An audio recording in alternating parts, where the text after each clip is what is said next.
aqui que meu computador estava trancado, então eu entrei pelo iPad aqui para a gente começar a conversar ali antes de mais nada, porque o meu computador está dando pane. E aí, Iago, tudo bom? E aí, Cachombo, tudo bem?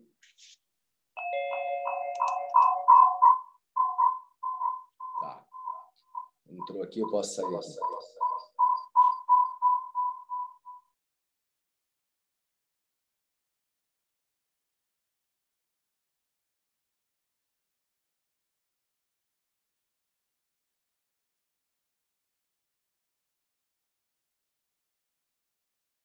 Alô? Tá. Agora foi de vez. Tá difícil, pessoal. Trancando. Boa tarde, Cachombo. Meu computador tá trancando pra caramba. Não sei o que aconteceu, mas ele está trancando.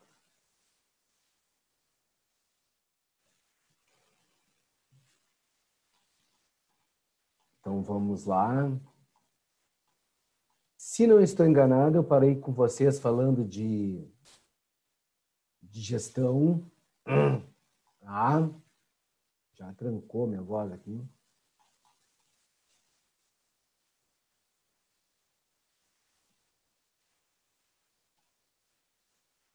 Nós falamos de gestão e acho que eu falei só da boca, né? Basicamente.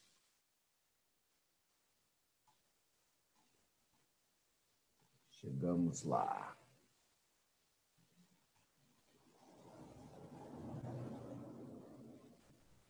Isto. Foi só isso que nós falamos, foi da boca, então vou dar continuidade agora no nosso processo de gestão. Só vou tomar uma aguinha aqui para liberar a garganta.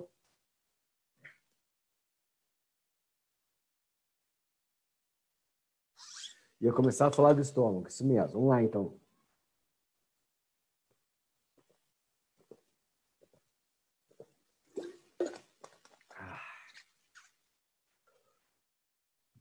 Muito bom.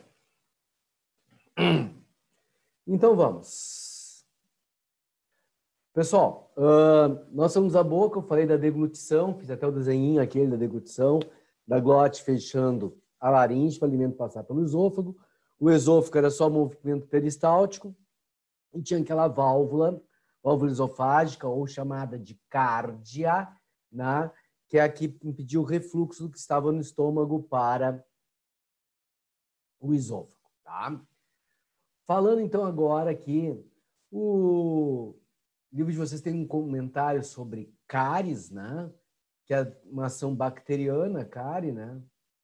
Streptococcus mutans, tá? E nós vamos começar a falar do estômago propriamente dito, tá? O que acontece? O estômago é como se fosse um grande saco, eles costumam dizer em forma de J, mas não parece um J, né? É uma coisa meio assim, um saco torcido, tá? Quando o alimento começa a chegar no suco gástrico, o nosso corpo começa a liberar um hormônio que é produzido pelo próprio estômago e que atua no próprio estômago. Então, um hormônio que é produzido pelo estômago e atua no estômago. E é muito fácil decorar porque esse hormônio se chama gastrina. Tá? Então, gastro-estômago, né? Então, o hormônio gastrina atua fazendo liberar a secreção das glândulas estomacais, as glândulas gástricas, de uma substância chamada pepsina. Na realidade, nós formamos uma substância chamada pepsinogênio, que é o gerador da pepsina, que no pH ácido, também liberado no suco gástrico, a gente libera uma grande quantidade de ácido clorídrico, HCl. Então, com o pH ácido, essa pepsinogênio vira pepsina, transformando aquelas proteínas em proteínas menores, que vão ser chamadas ou de peptídeos ou ainda de peptonas. A diferença seria o tamanho. A peptona seria um pouquinho maior que o peptídeo normal, tá? Não é mais aquela proteína, mas ainda é uma forma de um polipeptídeo. Tudo bem, pessoal? Ele vai atuar O pH do estômago tem que estar aproximadamente 2, tá? Então é bem ácido mesmo. Por isso que no processo de azia queima tanto, tá, pessoal? Porque sobe aquela acidez toda, né? Acaba queimando as paredes do esôfago, dando aquela dor toda em função disso. Tudo bem até aqui, pessoal? Tranquilo? Ótimo. Então, o que que vai acontecer? Esse bolo alimentar aqui no estômago, ele vai ser chamado de quimo, tá? Quimo.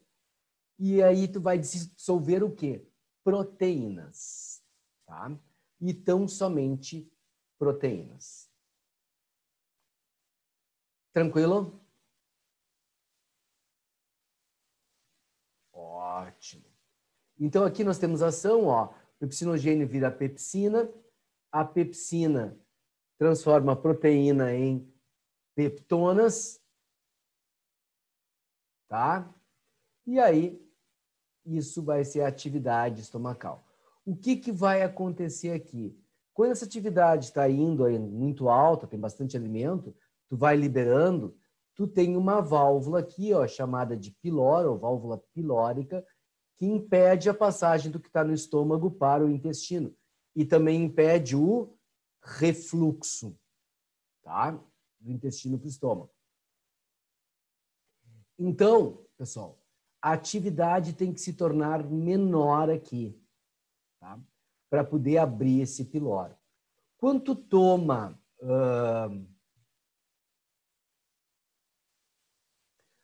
como é que se diz? Bicarbonato de sódio, tu diminui o pH do estômago, isso faz com que esse piloro vá abrir e passar para o intestino, tá? E é bem simples aqui, vou abrir. Eu nem preciso abrir, tem aqui, gente. Não, agora já foi. Vamos abrir o quadro branco aqui para eu poder mostrar para vocês como é que funciona. Mas enquanto ele não abre, a gente continua, né, aqui.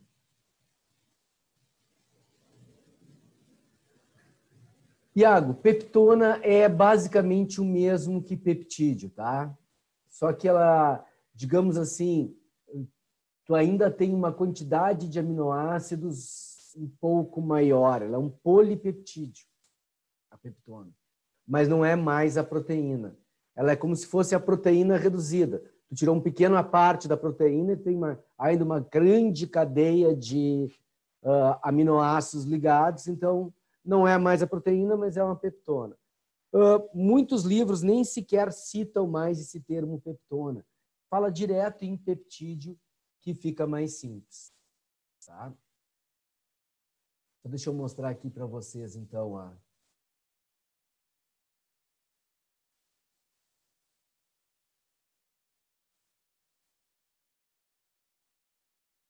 Tá difícil. Tá, agora vai.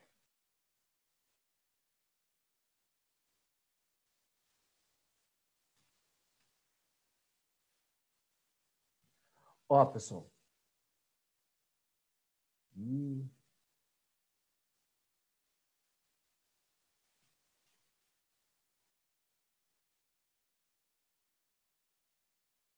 Tá entrando. Desculpa, mas o que eu disse hoje, né? Meu computador tá lerdo. Não sei o que está acontecendo com ele. Acho que ele está ficando tão estressado quanto eu. Deu para ver que a última aula que eu dei foi de genética, né? Vamos limpar a tela aqui. Tá. Pessoal, a forma do bicarbonato é essa aqui. Tá? Esse é o bicarbonato de sódio. Quando isso entra em contato com o meio aquoso, nós formamos NaOH e H2CO3. Vocês que sabem tudo de química, sabem que H2CO3 é um ácido fraco. Então, ele se decompõe em água e CO2, que vai formar um gás que normalmente a gente acaba liberando, né?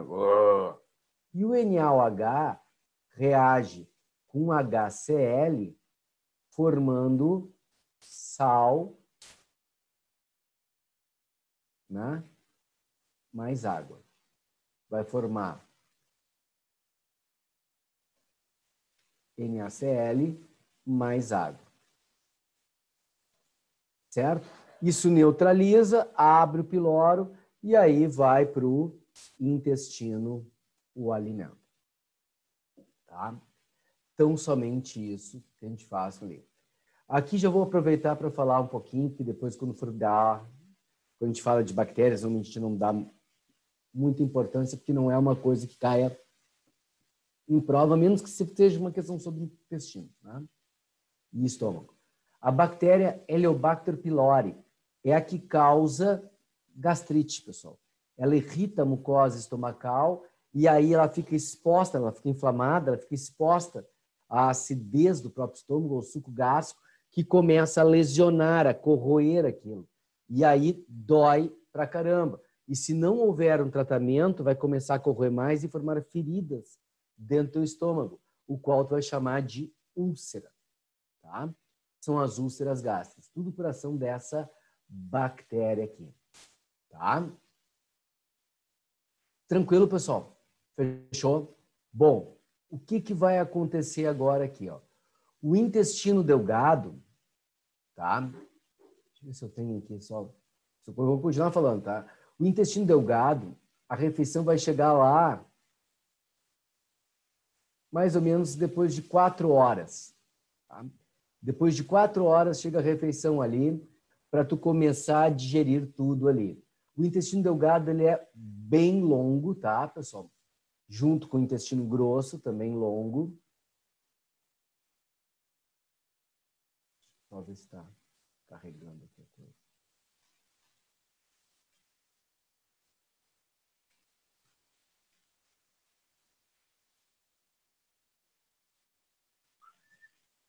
Não está. Que coisa de louco esse meu computador hoje.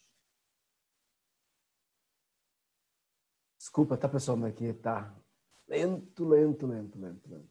Tá. O intestino delgado, então, ele vai ter 3 porções: duodeno, jejuno e ilho. Normalmente a gente fala jejum e ilho com uma coisa só. Duodeno é uma porção menor, é a parte inicial, tá? Todas as enzimas que se fala no duodeno, elas estão presentes no jejuno também. Só que o que acontece? Normalmente, como no duodeno vão desembocar 2 glândulas, que é fígado e a vesícula biliar, e o pâncreas, a gente acaba dando mais importância no duodeno para falar do fígado e do pâncreas do que das enzimas, já que são as mesmas do jejuno. Mas é no duodeno que se dá a maior parte do processo de digestão, que continua no jejuno. E o ilho seria basicamente para a absorção. Tá?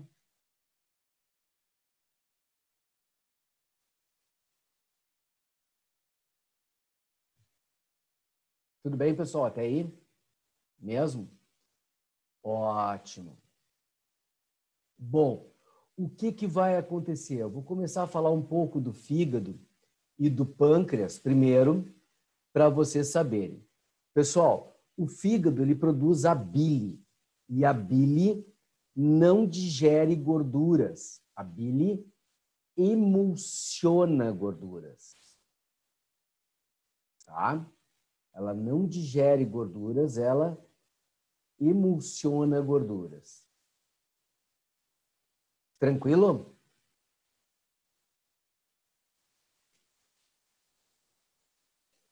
Então, só quero colocar aqui uma questão hormonal para vocês saberem, antes de mais nada.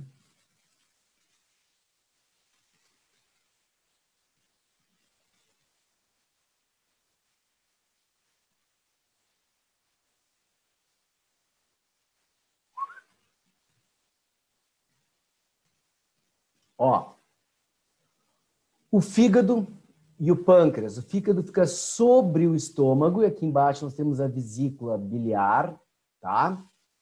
E o pâncreas abaixo do estômago, localizando. Todos eles desembocam aqui nessa porção inicial, que é o duodeno, tá? Então, o que que acontece? Quando o alimento passa para cá, chega no duodeno, tu tem o hormônio que é produzido pelo intestino, colecistocinina, que vai atuar sobre a vesícula biliar, sobre o fígado, para a liberação da bile aqui. E o hormônio secretina, também produzido pelo intestino, vai atuar sobre o pâncreas, para o pâncreas, tá, produzir uma substância chamada bicarbonato. Vai liberar bicarbonato.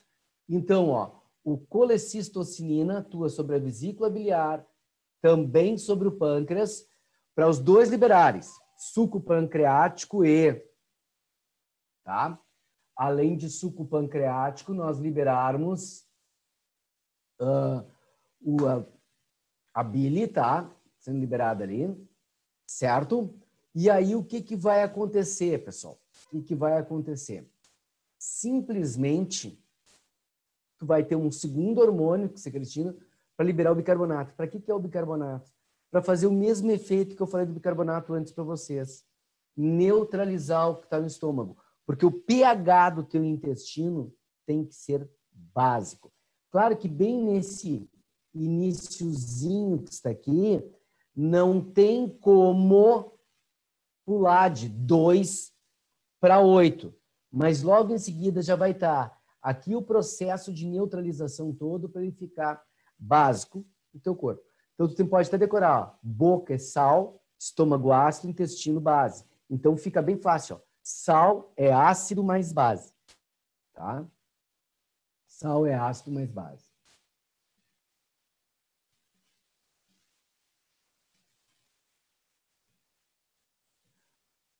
Caxambu. Absorção, ela é feita pelo intestino. Tá? O estômago, a parede dele é protegida para que o suco gástrico não atue sobre ela. Então, se ela tem essa proteção para que o suco não atue, ela também forma uma capa para evitar, diminuir a absorção, tá? Então, essa capa diminui bastante a absorção ali. Então, é mínima a absorção via estomacal. Tá? Toda ela de intestino mesmo. Tudo bem, pessoal? E aqui, ó, ainda tem o hormônio enterogastrona. Esse hormônio, enterointestino, gastrona, estômago. Então, é um hormônio produzido no intestino, entero, que atua no estômago, gastro, enterogastrona. E o que ele faz? Ele faz a inibição do estômago. Ou seja, ele vai, no momento que o alimento está entrando ali no intestino, ele já começa a diminuir a atividade estomacal para diminuir a liberação do suco gástrico e fica mais fácil de neutralizar todo o conteúdo que vem para cá. Tudo bem, pessoal? Tranquilo? Então vamos falar um pouco. A vesícula biliar, ela armazena essa bile na forma de sais biliares. Esses sais biliares, para serem formados, é necessário colesterol, tá? Quando eu falei em lipídios para vocês e falei colesterol no início do ano, eu falei dos sais biliares, né? Ele era usado. E como é um sal biliar, esse sal pode acabar cristalizando dentro da vesícula. E se ele cristalizar na vesícula, ele vai começar a formar esses cristais que as pessoas popularmente chamam de pedra. Pedra na vesícula. Tá? Ele tem pedra na vesícula. E aí, então, pessoal, se tem pedra na vesícula, vai entupir, tu vai ter que operar. Antigamente se abria quase aqui da altura da boca do estômago até a base da barriga, lá abaixo do umbigo, para mexer, ou fazia um corte lateral, aqui assim, todo lateral, do centro até aqui o final das costelas, quase aqui, para poder mexer. Hoje, a cirurgia de vesícula biliar é 3 ou 4 furinhos, dependendo do processo, tá? E aí só suga ali tudo, dali direto, e são 3 pontinhos, é por laparoscopia, é muito, muito mais tranquilo, tá? Evoluiu muito a medicina nesse campo, tá? Então, é um ponto importante aí. Bom, o que vai acontecer agora aqui, pessoal? Além de eu bocejar, né? Tá? Essa bile, ela é lançada e ela emulsiona gorduras. Vocês lembram que a gente já citou isso também, que emulsionar é diferente de digerir. E qual é a diferença de emulsionar e digerir? Emulsionar não quebra a estrutura molecular. Na digestão, a estrutura molecular vai ser quebrada. Então, na emulsão, eu fraciono aquilo, mas mantendo a estrutura molecular. Na digestão, eu quebro a estrutura molecular. Então, eu vou ter gotas de óleo menor, pedaços de gordura menor, porque eu emulsionei. Se tu quiseres visualizar isso, que às vezes fica difícil de imaginar, uma das coisas é pegar óleo de oliva, o azeite, tá? E espremer limão em cima, sacode, que tu vai ver que ficam várias gotinhas de óleo separadas.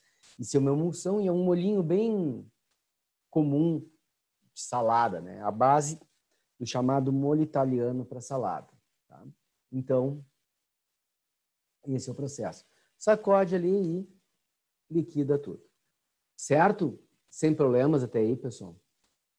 Algum probleminha aí? Não? Maravilha.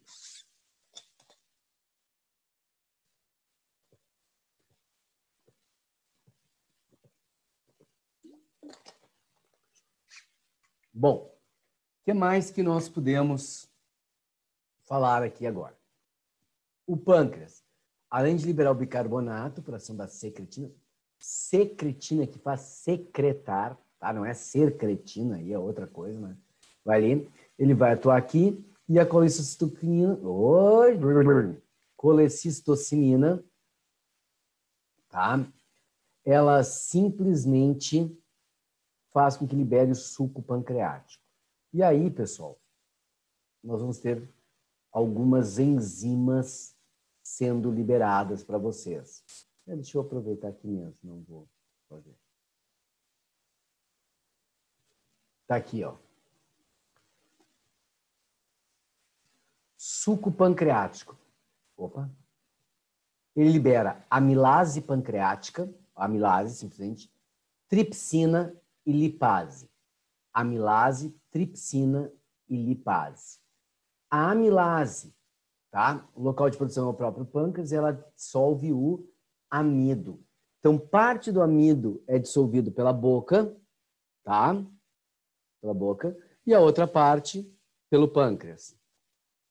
Nessa amilase salivar, quando dissolve o amido, transforma o amido em maltose. Tu vai transformar o amido em maltose. Então, tu quebra o amido em maltose. Vocês lembram que maltose é feito de 2 moléculas de glicose. A tripsina dissolve proteínas, tá? Pessoal, vocês podem até fazer uma decoreba imbecil, assim, onde tem psi, é para proteína. Tripsina, quimiotripsina, tá? Pepsina, tem o psi, proteína, tá? A tripsina dissolve proteínas, transformando em peptídeos e aminoácidos, tá? E a lipase dissolve lipídios no ácido graxo glicerol, tá? Isso é a ação do suco pancreático. Tá? E o suco duodenal, que é o quê? Duodenal entérico, vai pegar tanto no duodeno quanto no jejuno. Tu tem as outras enzimas. A maltase, que dissolve a maltose, tá? Aqui, pessoal, tá no slide para vocês, está duodeno, mas é duodeno e jejuno, tá? É duodeno e jejuno. nos dois, tá? Só que o duodeno é a porção inicial que mais faz o processo de digestão. Por isso que é duodeno aqui, mas duodeno e jejum. Dissolve a maltose, formando glicose. Sacarase. Sacarase pode aparecer para vocês o nome de sacarase ou ainda de sucrase. Sacarase ou sucrase. Qualquer coisa, vocês sabem que sacarase dissolve sacarose, que é o açúcar de cozinha, é um sucrinha. Então, o que dissolve o sucrinha é a sucrase também, tá? Então, sacarase ou sucrase dissolve a sacarose, formando glicose e frutose. A lactase, que dissolve a lactose. Essa é a enzima, aquela que a gente fala quando fala em carboidratos bastante, que algumas pessoas acabam não produzindo e que dá intolerância à lactose. Essa é a enzima que tende a gente produzir menos, tá? Durante a vida. Então, tu tem aí esse processo. E a quimiotripsina, que dissolve proteínas em peptídeos e aminoácidos, tá? Então, vai ajudar a quebrar e formar o aminoácido também para a absorção. O que nós vamos absorver é o aminoácido. Agora sim, eu tenho que voltar para o livro de vocês, tá? Então, aqui, ó, te dá uma visão... Opa, uma pergunta.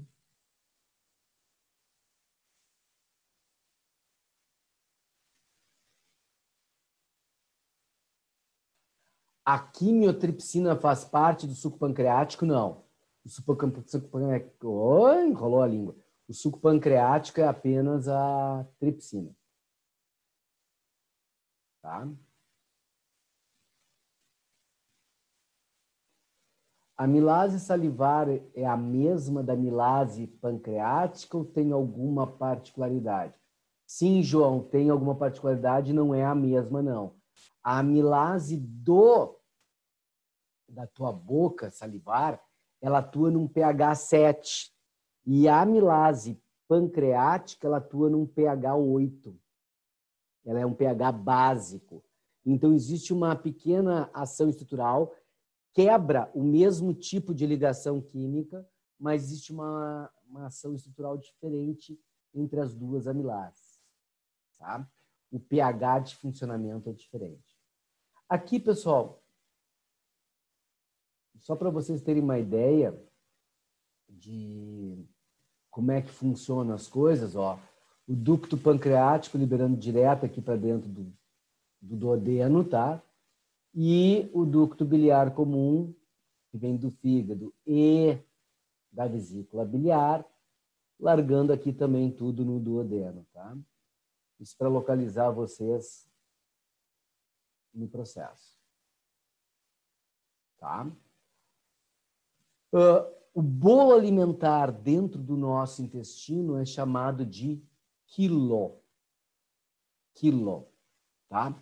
Se tu decorar que é o intestino que faz a absorção dos nutrientes, então tu vai saber que é ele que aumenta os teus quilos. Então o bolo alimentar no intestino é o quilo, que é o que aumenta os teus quilos, tá? Para ficar mais fácil de decorar. O pH, ele tem que estar de 8 para cima, tá? Como a gente já viu.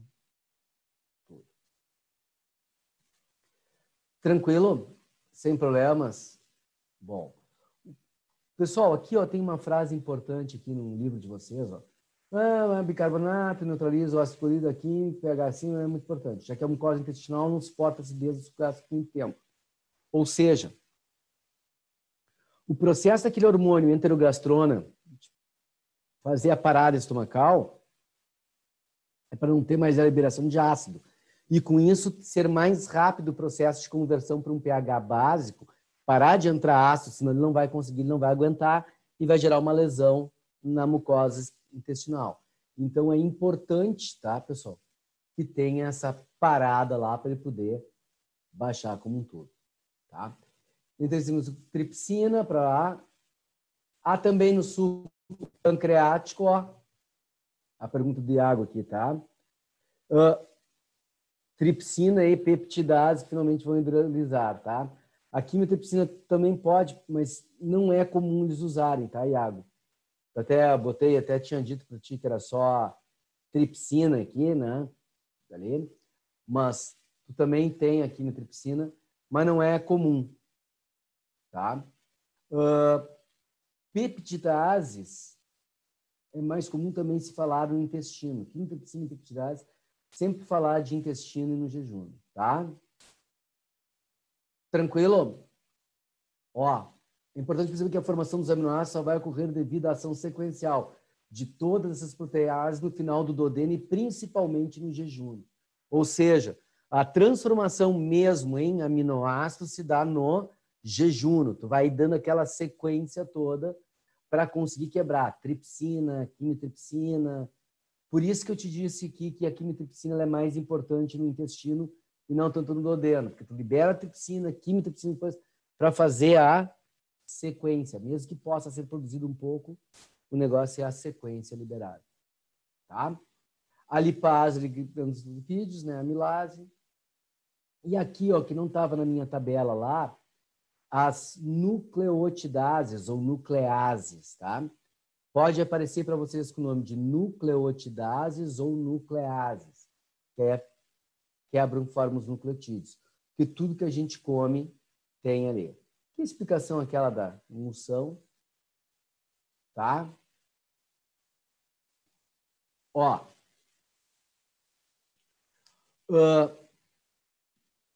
duodeno ainda secreta no suco entérico carboxipeptidases e aminopeptidases, completa a digestão dos peptídeos em aminoácidos, enterocrinase, que ativa o tripsinogênio, e aí já está a maltase, sacarase, que vocês já sabem o que é. Tá? Pessoal, o ileo é basicamente só absorção. Tá? Quando eles chegam no ilho, já tá só para a absorção. E tu vai ter. E o intestino como um todo, ele tem vilosidades, que parecem ruguinhas, né, ali, tá? Vilosidades e as células com microvilosidades. Então, aqui para tu ver a vilosidade e a célula com a microvilosidade. Para que isso, pessoal? Ter o máximo de absorção possível. Tá? No intestino delgado existe ainda o movimento peristáltico e tudo aquilo que a gente não consegue digerir auxilia no processo do movimento peristáltico. Por isso aquela ideia de comer tanta fibra vegetal para auxiliar na movimentação toda. Tudo bem? Bom, o que acontece aí, ó? Uma coisa importante, as substâncias hidrossolúveis, que são os aminoácidos, nucleotídeos, monossacarídeos, vitaminas do complexo B e C, são absorvidas em direção aos capilares sanguíneos. E as vitaminas A, D, E, K, o colesterol, toda aquela parte lipídica, tá? Vai sendo absorvida na direção dos vasos linfáticos para fazer o processo de distribuição. Então, uma vai direto para os capilares sanguíneos, outra para o vaso linfático mais periférico, distribuindo para tudo no nosso corpo. Tá? Tranquilo? Isso aqui é pessoal, como uma novidade, não é uma novidade, mas uma coisa a mais para vocês saberem, mas isso nunca apareceu em prova de forma nenhuma, tá? Mas o que tu tem que saber? Que formam os transportes de gordura na linfa, que é denominado de quilomicrons. Mas ninguém pediu isso. Agora, isso aqui é uma coisa importante, ó, tá, pessoal? No intestino grosso termina a digestão, a absorção principal é absorver água, tá? Basicamente, é absorver a água. E a absorção da água tem a ver com o processo do sódio e da glicose, tá? O quanto transporte de sódio e glicose é que vai fazer com que essa membrana absorva a água, tá? E isso, pessoal, é que te explico por que o soro caseiro funciona tão bem. Tá? Então, no momento que chega aqui, ele vai absorver a água e o contratransporte de sódio e glicose, transporte ativo, então de sódio e glicose, vai fazer com que essa membrana altere o potencial da membrana e com isso faça a absorção de água, tá? A absorção de água. Por isso que o soro caseiro ele tem glicose e sal, para tu poder fazer esse absorção de água quando a pessoa está com desidratação, tá? Tranquilo? Ótimo. Além de absorver a água, o intestino grosso serve para a habitação de inúmeras bactérias comensais que nos beneficiam com certas vitaminas. K, B1, B6, B12, tá? Então, além de tudo, tem as bactérias. Foi aqui, pessoal? Ótimo. Já falamos aqui a parte hormonal, que eu já falei para vocês.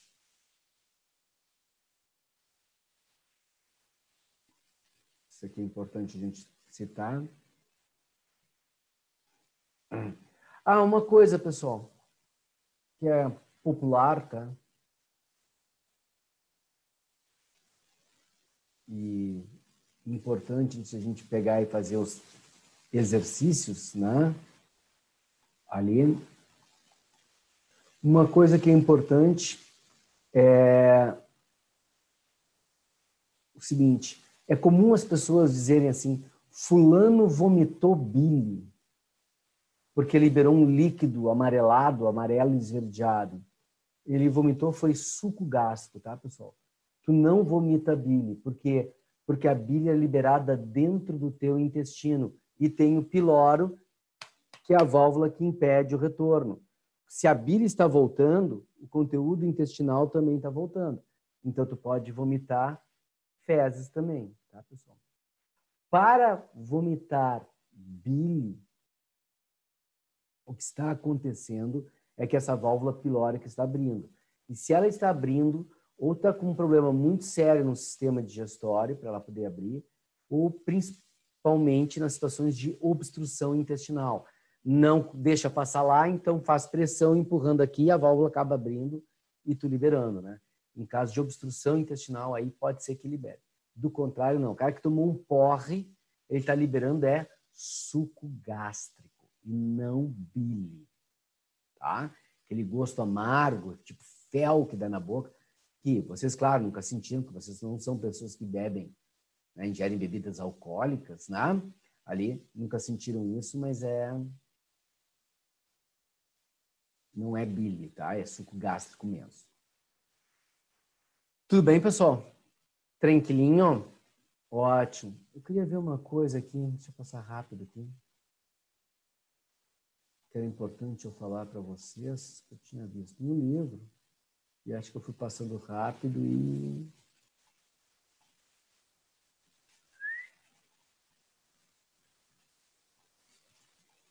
Passei rápido demais e não...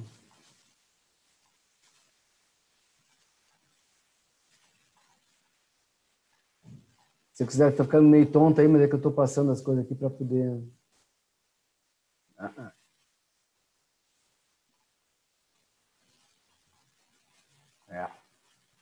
Tinha passado rápido antes e não mostrei para vocês uma coisa importante antes de a gente entrar nos exercícios ali.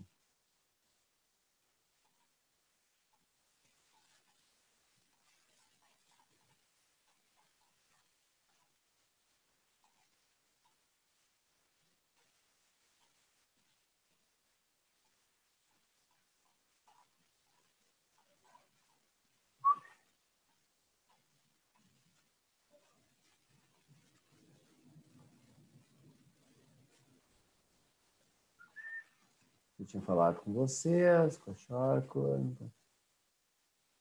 Tá, uma coisa aqui que eu não tinha falado dessa, celular, parará, pá, pá, pá. Isso aqui que eu não cheguei a comentar com vocês. Acho que não cheguei a comentar. Herbívoro, ó. O tamanho do intestino de um herbívoro e esse seco aqui que tu conhece como de apêndice é muito maior que o do carnívoro. Tá? Então, isso é uma coisa que volta e meia aparece, é a comparação entre herbívoro e carnívoro, sendo herbívoro aqui muito maior. Eu acho que eu tinha falado nisso aqui com vocês na aula passada, e por isso que eu passei mais rápido, fui direto, né, entrar no estômago, que o estômago aqui é normal, né, isso aqui é proporcional ao tamanho do animal, mas o intestino não, né, o carnívoro é muito mais curto, com apêndice, que é o seco, tá, bem menor. Aqui eu vou acumular bactérias, tudo. E por que eu voltei para isso aqui? Pessoal, nós temos 38 mil teorias alimentares. E tem gente que defende que o nosso sistema digestório é de um herbívoro, porque o nosso intestino é relativamente longo para o tamanho do nosso corpo. Tá? Tranquilo? Que nós temos aí em torno de 6 metros de tubo digestório, né? Então, ele é relativamente longo, que seria equivalente ao de um herbívoro. Entretanto, nosso apêndice é reduzido como o de um carnívoro. E nós temos os dentes caninos como o de um carnívoro, porque os herbívoros ou não têm dente canino, ou o canino é muito grande para ser usado no processo de alimentação. É só ataque e defesa, tipo o hipopótamo, né? Que era, inclusive, o animal que eu tinha citado para vocês. Né? Que, por sinal, um animal furioso. Né? As pessoas ficam falando mal dos meus queridos tubarões, né? E hipopótamo é muito mais brabo que um tubarão, tá? E é um animal que mata e é herbívoro, né? O outro só está matando para comer. Então, essa comparação aqui é importante. O ideal seria vocês, então, agora fazerem os exercícios e vamos fazer assim, ó. Façam os primeiros 10 exercícios que eu corrijo com vocês. Do 1 ao 10. Tá? Eu acho que isso aí dá para a gente fazer e eu corrigir com vocês. Acho que uns 20 minutinhos no máximo vocês fazem tudo. Se terminarem bem antes disso, por favor, me avisem aí, que é para eu poder corrigir com vocês, tá? Façam os primeiros 10 exercícios. Tem alguma coisa aqui? Qual a página SOR? Tá, já te digo qual é a página. 698. Página 698, do 1 ao 10. Tá? Valeu. Sem problemas. Tá? Eu vou desligar o meu som aqui só, tá? Para não ficar vazando som para vocês aí. Qualquer coisa, me avisem aí que eu vou.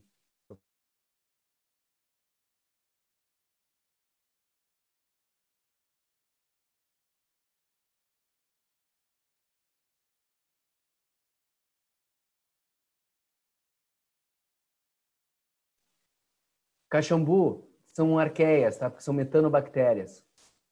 O intestino dos herbívoros são arqueias, tá? Arqueobactérias.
Deu? Então vamos lá, pessoal.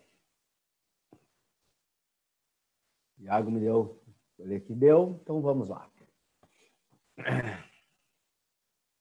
Primeira, tá, pessoal? Assim, alguns pacientes de UTI nos hospitais não podem alimentar-se por via oral, sendo então necessário alimentá-los injetando nas suas veias um soro com nutrientes variados. Assinale a alternativa que contém somente nutrientes que podem ser injetados nas veias, pois serão assimilados pelas células dos seres humanos. Tá? Aminoácido monossacarídeo. O que não pode ser a letra A? Vitamina pode, mas sacarose não, porque ela tem que ser digerida, né? Tem que ser transformada em glicose e frutose para poder ser absorvida. Proteína é muito complexo. Se tu injetar proteína, vai ter reação do teu corpo, essa proteína no sangue, criando anticorpos. Não pode ser, tá? Proteína aqui. DNA, RNA e proteínas, tudo, né? Vai gerar reação. Então não pode. A 2.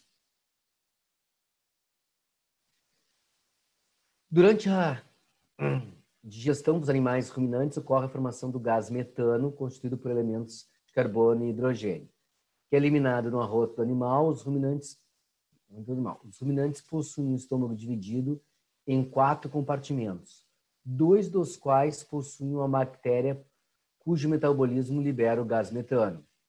O capim ingerido por um boi primeiramente sofre atuação das bactérias que são em seguida digeridas durante a mastigação. Não. Do suco gástrico. Opa.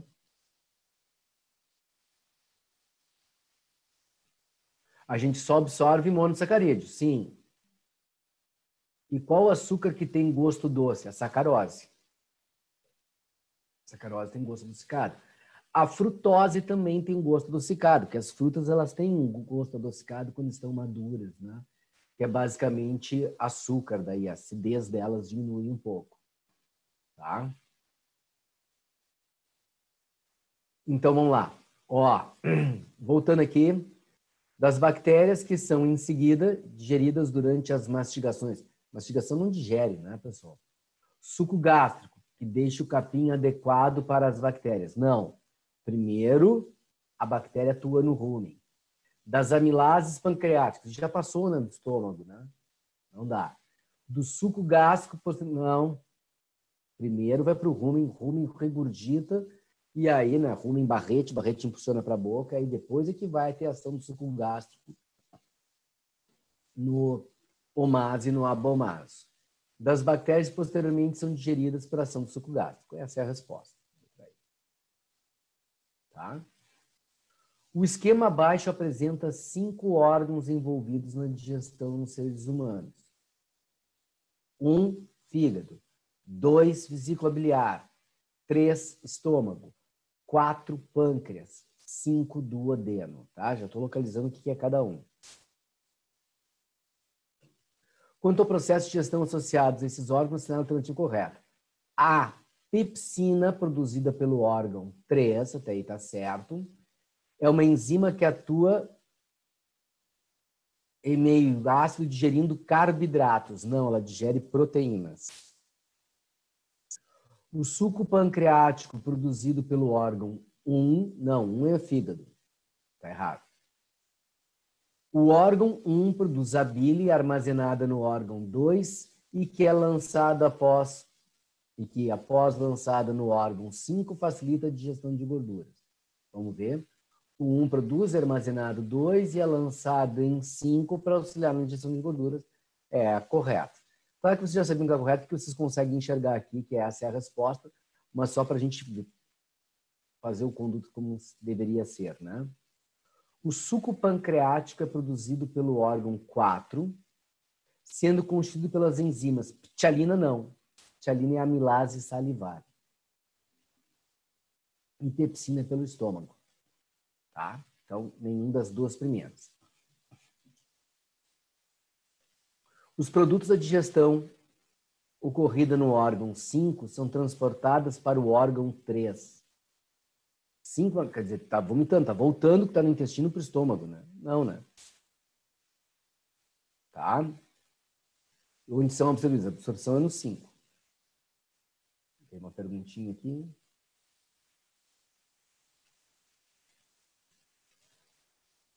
Tripsina estaria certo? Sim, tripsina sim. No suco pancreático tem tripsina, estaria certo. A ptialina e a pepsina estaria errado. Para ficar correta essa, teria que ser amilase, tripsina e lipase, ou nucleotidase. Tá? 4. No esquema a seguir... Opa!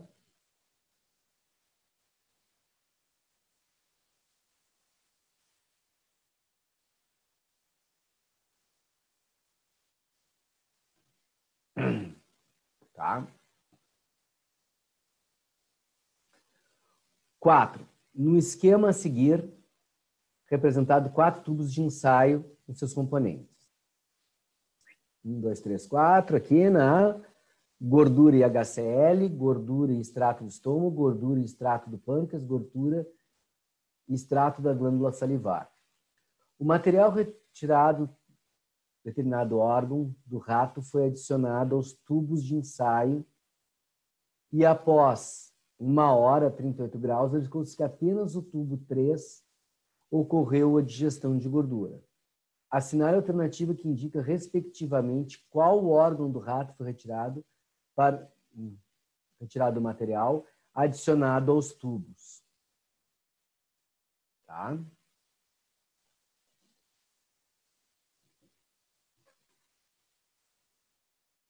Então, vamos lá.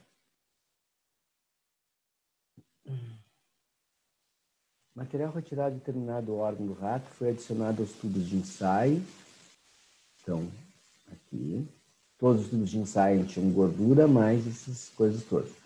Verificou-se apenas que no tubo 3 ocorreu digestão de gordura. Assinale a alternativa que indica, respectivamente, qual o órgão do rato foi retirado, o material, e adicionado aos tubos ali. Ó, na letra A diz intestino delgado e tripsina.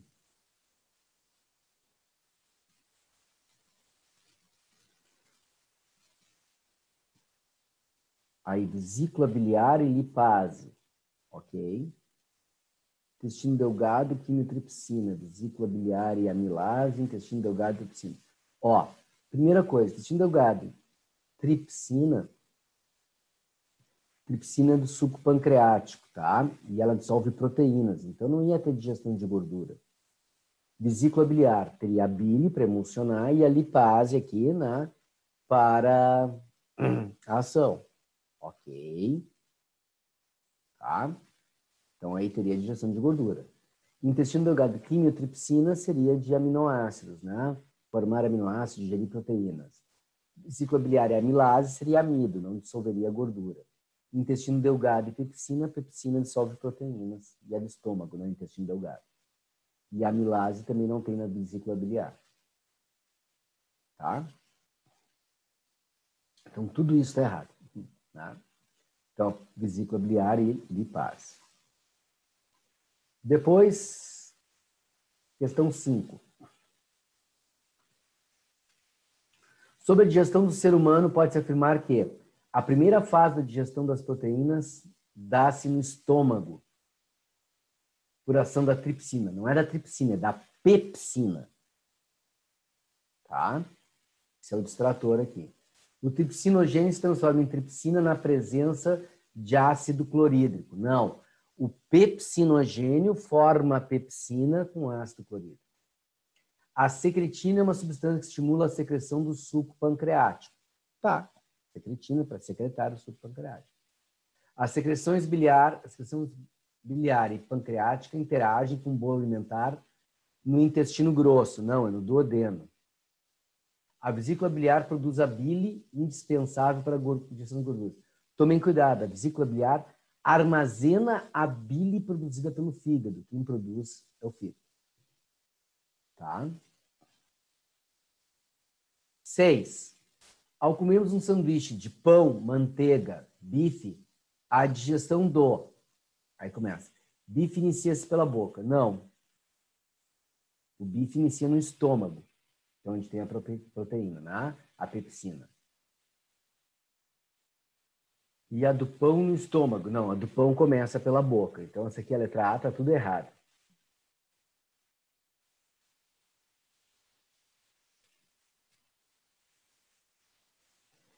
Na realidade,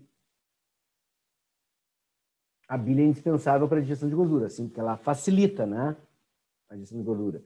Mas, na realidade, João, a secretina e a colecistocinina, elas liberam as duas coisas, tá? Elas atuam no mesmo órgão, né, no pâncreas. Então, é uma ação conjunta, tá? Então, não dá para dizer assim que a secretina não faz liberar o coisa, né? Os dois são para liberar tudo, né? O colecistocina, digamos que seria mais para produzir e liberar, e o outro só para liberar. Essa seria uma diferença.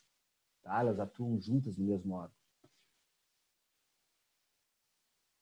Aí, letra B. Bife inicia-se na boca? Não. A do pão no estômago, sendo o papel do fígado produzir a bile, que contém enzimas que digerem as gorduras da manteiga.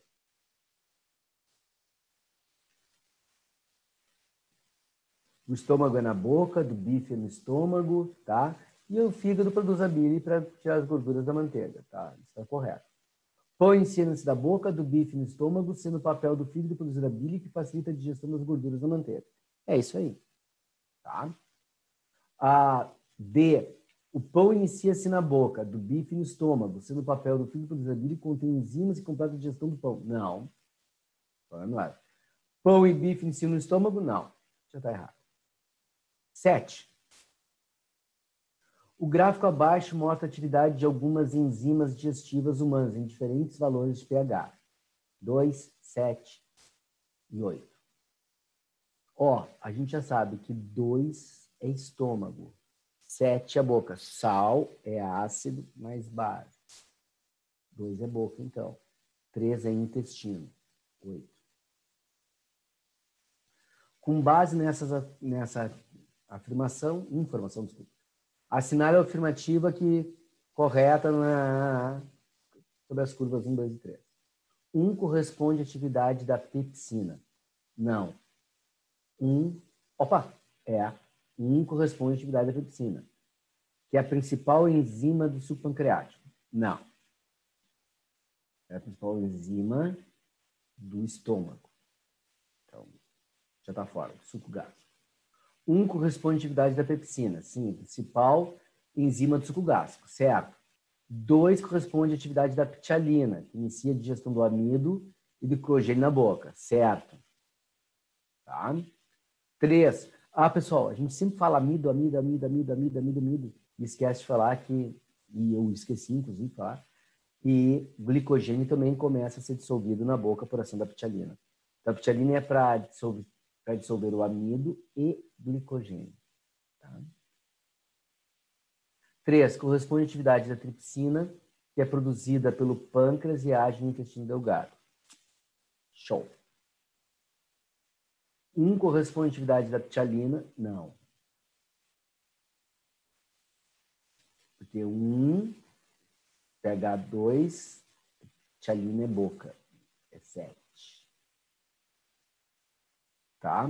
Depois, na alternativa D, 1 corresponde à atividade da tripsina? Não, é da pepsina. 1 corresponde à atividade da tripsina, que é a principal enzima salivar? Não. Gástrica. Salivar é a ptialina. Tá? Eu estou indo em todas, tá, pessoal? Só para a gente ver o que está certo, o que está errado, para não dar problema nenhum. Esse desenho é basicamente igual ao anterior que pediu na questão ali. Assinale a alternativa correta. 2 produz o hormônio secretina que estimula a secreção do suco gástrico. Secretina não é o suco gástrico, é o suco pancreático, né, e o bicarbonato. 1 produz o hormônio colecistocinina, que estimula a secreção da bile. Vamos ver quem é 1. Não, o hormônio, quem produz a colecistocinina é o intestino, que não tem nenhum número aqui. 3 produz a bile, que emulsifica gorduras durante o processo de digestão. Vamos ver quem é o 3. Não, não é o pâncreas, é o fígado. 3 produzem a enzima amilopsina que atua na digestão de polissacarídeos. Sim, pessoal, a amilase pancreática também pode ser chamada de amilopsina. Tá? A amilase pancreática também pode ser chamada de amilopsina. E 2 produzem enzima tripsina. Vamos ver quem é o 2. Não, é pepsina, não tripsina. As proteínas alimentares são digeridas em etapas até os seus produtos finais. Os aminoácidos passam a ser absorvidos. O gráfico mostra a relação entre quantidade de aminoácidos formados em 3 compartimentos do tubo digestório, em algum tempo após a ingestão de uma refeição rica em proteínas. X, Y, Z. Os compartimentos estômago, duodeno e jejuno-ilho estão representados no gráfico pelas barras identificadas respectivamente por. Pessoal, a digestão da proteína, ela vai formar os aminoácidos, e aí quem está perguntando a quantidade de aminoácidos, pela sequência de quebras. Lembra que a gente estudou ali, né? É a sequência da pepsina, tripsina, quimiotripsina, né? Que vai fazer que tenha os aminoácidos todos para absorver. Então, onde vai ter maior quantidade de aminoácidos tem que ser no jejuno-ilho. Então, X tem que ser jejuno-ilho. E só tem uma alternativa com X no fim, que é a letra D. Tá? De cara, X. Z vai ser o duodeno, porque eu já quebrei no estômago, estou quebrando no duodeno. E Y, aí teria que ser o estômago. Tá? Então, Y, Z e X é a resposta. Letra D de memória. Tranquilo, pessoal? Eu mandei até 10 e só tinha 9. Mas tudo bem. Tranquilo. Certo, pessoal? Fechou aí o nosso tempo. Na próxima aula, eu vou dar sequência ao nosso conteúdo, tá? Vocês têm os exercícios que eu acho que vocês devem fazer e perguntar àqueles que têm dúvida na próxima aula, tá? Mas na próxima aula a gente já começa a frente 2. E a frente 2 começa com ecologia. Tá? Já estou passando o livro aqui para frente, para a gente ver direitinho. Enfim, seu livro do professor, né? Tem toda uma anotação de um monte de coisa. E aí começa, ó. Frente 2, ecologia. Tá?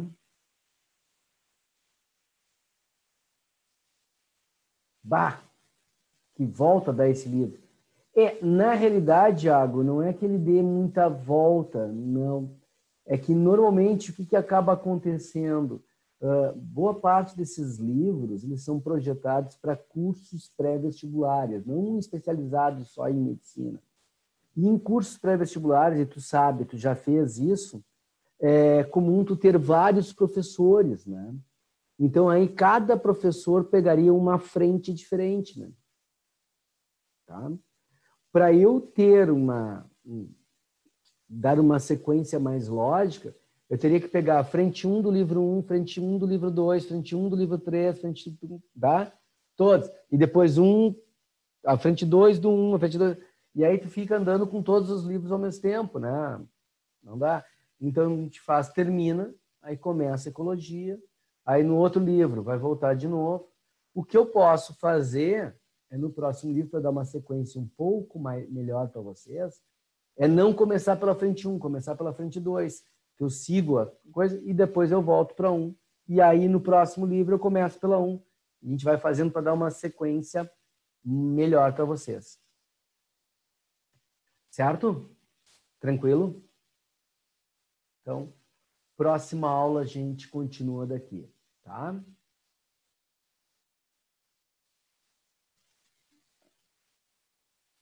Tá? Então tá bom. Feito, abraço para vocês, tchauzinho. Semana que vem a gente continua. Deixa eu ver se mandaram você pergunta ou você só tchau. Tá, tchau, tchau. Então tá bom.